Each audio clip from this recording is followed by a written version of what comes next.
Hello, cutie pie. We all know that worm composting is a powerful way to add organic matter to your garden, but what happens if you worm compost in your garden? Kevin Espiritu here from Epic Gardening. Let's grow some greener thumbs, my friends, with this. You guys have asked me to review this for over a year, I would say, and I've had it and I've been testing it for quite some time. And so this is the Sub Pod. It's out of Australia. It is an in-garden bed composting system, primarily using worms. So we're gonna take a look at this one, and then halfway through the video, I actually have a little surprise for you, so stay tuned for that. But cultivate that like button, and I will bless you with 2,000 extra worms in every single garden bed that you have, and let's get into this breakdown. So this system here, as well as this garden bed, came from Sub Pod, which I'll talk about the bed in a second, but this is the real meat and potatoes of the product. It's the Sub Pod, the submerged pod, I guess is the name for that. But what it is it's a left to right worm composting system instead of a top to bottom. I did an old video where you took some Rubbermaid totes and you could stack them on top of one another. And basically you're just migrating worms from below on the lower totes upwards towards the food. In this situation, you're gonna load up one side of this with your worms and your bedding, and you even get these little jute cloths that protect the worms, and they're going to feed until they're mostly our castings down here in the bottom of the bed. And then at the top, it's mostly gonna be food scraps, but even that will get exhausted at some point. What will then happen is you'll start feeding this chamber and the worms will start to migrate over this way. And you kind of go back and forth. So when you've moved them over here, you then take all these worm castings and distribute them into various beds or even this bed. But there's something that makes this product kind of unique. So the Sub Pod, of course, is buried into a garden bed. This is below the soil surface, and you'll notice all of these little holes here. Why would those be there? Well, it's so that the worms are able to travel into the bed and then back to the food source to help break up the soil that of course is in the beds, like this stuff right here. So that's the real magic of this system, why it's so unique. Something I particularly like about the system is if you don't know how to worm compost, the instructions are just right here for you the entire time. So you have a feeding guide. It's really basic worm composting, but it never hurts to have a reminder.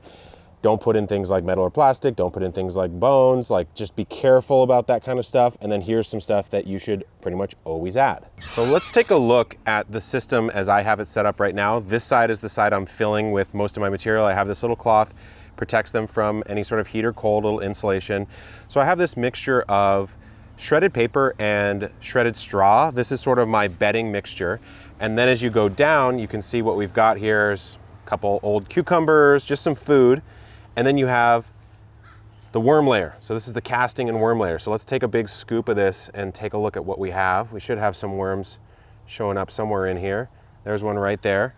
So the worms are pretty happy in this setup. I've noticed throughout the season, as long as you keep them well bedded and well fed, as well as protected, so this is gonna protect, the soil's gonna buffer a little bit of the temperature, and then you keep this nice and closed, you're in a good spot. Another small little thing you can do, especially as this gets more full, it comes with this little twisty turny device, which I actually find really helpful for mixing all sorts of stuff. But if you throw a bunch of food scraps in, you can just quickly go like that and then pull it up and it easily aerates. You can see it kind of breaks things up a little bit. So it's a good way to make sure that there's no anaerobic pockets down here. So like I said, this actually came with this garden bed right here. And this leads me to one of the things that confused me a little bit when I first got the product, because you'll notice that the Sub Pod is buried in the garden bed that's provided, but I would say it takes up about 40% of the effective space here. Now, the trade-off is of course that the soil is going to be supercharged with worm castings and should do a lot better. And actually I did find that to be the case. This bed in particular throughout the spring and summer, because I kept feeding the worms and the worms were making their way through the system, was much more vigorous than the rest of the raised beds in my front yard. However, I also did have a couple weird nutrient issues in the raised beds, if you guys remember those videos. But the thing that particularly confused me is why would I waste so much space in the bed to develop a composting system when I could maybe just compost using something like the Urban Worm Bag or a composting system of my own making outside of the bed and just bring the castings in. So the way I mitigated that with this system is I threw a trellis here. I grew vertically right here. I grew things off the side to kind of get a little more effective space. But still, in my particular use case, given all the space that I have here at the new homestead, I probably wouldn't buy this and put the big bed into it. And when I told that to Sub Pod, they actually sent me something special. So that was the original Sub Pod. And as you can see, I had a couple issues with it that I actually talked to Sub Pod about. I said, you know what guys, for my use case, that large one isn't quite something that I would be using in my garden, especially because I have a lot of space. I can build my own separated composting systems. And then they sent me this, which is the SubPod Mini, which I think solves most of my gripes about the original. So let's unpack this real quick. So here's the footprint of the Mini. I believe it's somewhere around 65% of the size as the original. So even in that bed that they provide with the metal edges, this is gonna take up significantly less space, but if you put this in a large bed, like my wooden herb bed that I have in the garden, or even just in the ground, it's gonna take up a lot less space. So let's construct this.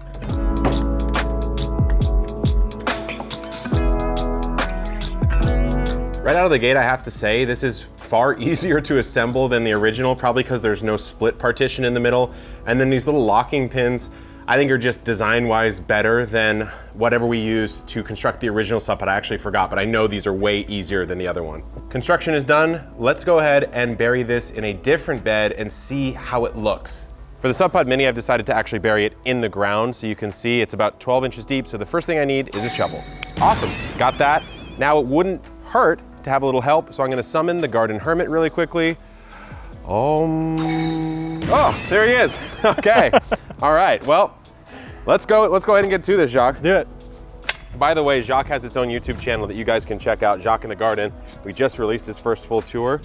So we need to go about 12 inches deep here, Jacques. Okay, which way do we want to face it? I think we want to face it opening up like this. Okay. Just so, because for this example, we're gonna want to open it up, easy access from the side of the bed.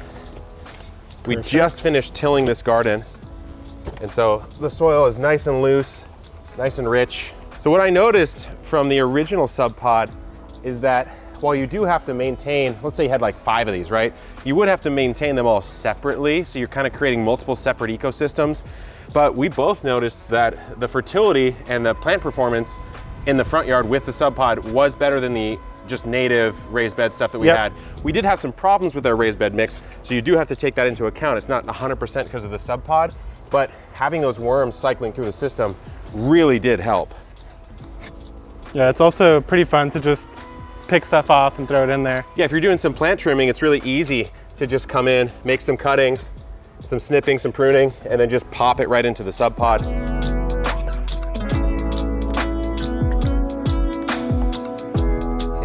Fine. Cool. All right, now we just have to bury it back in, and we'll show you how this one gets set up. We have the SubPod Mini in here, and because the other one was already set up, let's show you how you would set this up. If you've watched my other worm composting videos, no real change, so you can always refer to those. But what we'll do is we'll just pop open the top, and your worms are going to need some kind of bedding material, which we've prepared some coconut coir here. So you can see, we've talked about coconut coir here on the channel before as well. Shredded up coconut husks, we rinsed them just in case there was any salt buildup. We have good quality coir, probably didn't have it, but still it's a good idea to do that. So Jacques, why don't you jump in a couple handfuls, if not a little bit more. And then I have a bag of red wiggler worms that I picked up from the local nursery. So this actually comes, if we grab a handful of it, with its own bit of coir and castings in here. So there's quite a bit of bedding material in here already. And whenever you're setting up a worm bin from the start, whether it's a SubPod Mini or anything else, you really want to just get worms in. Let me dump those in real quick.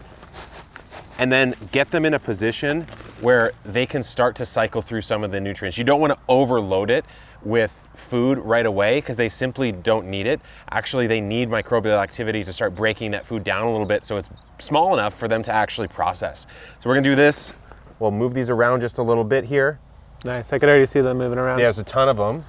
And I wouldn't stress if your worms are looking a little slow or a little thin, it's probably just because they're slightly dehydrated if you buy them in a bag like this. So you can water it in slightly, or we have a nice moist amount of coconut coir. We'll cover it up with a little bit more of that. That should be fine. And then you get this nice little burlap or jute type of warmth protector, because worms really are somewhat cold sensitive. Below about 55 degrees Fahrenheit, they have a bad time. And so let's do that for now, Jacques. I think we're probably okay. Good. And we can just cover it like this. And we have now started the cycling process on the SubPod Mini. I kind of like that this one has these little snaps too. Yeah, that's nice. Keeps it closed in case you have some sort of weird raccoon or skunk, which we've definitely had that before. So at this point, I'm just chilling. I'm waiting for these worms to kind of get acclimated. And then what I'll do is I'll slowly start to introduce a little bit of food here and there, going 1-to-1, layer of food, layer of bedding, roughly the same volume. And the beauty is that there are holes in the side of this system. So they will start to cycle their way through the soil, hopefully congregating around the food when they're hungry, because this is where the biggest source of it will be. I noticed in the other beds sometimes they tended to go out for a while and there was just a lower population, but we'll see if that happens again. But nevertheless, this is how you set up a sub pod, whether it be the mini or the large one. The sub pod is a pretty unique approach to worm composting. I love seeing all these different types of systems.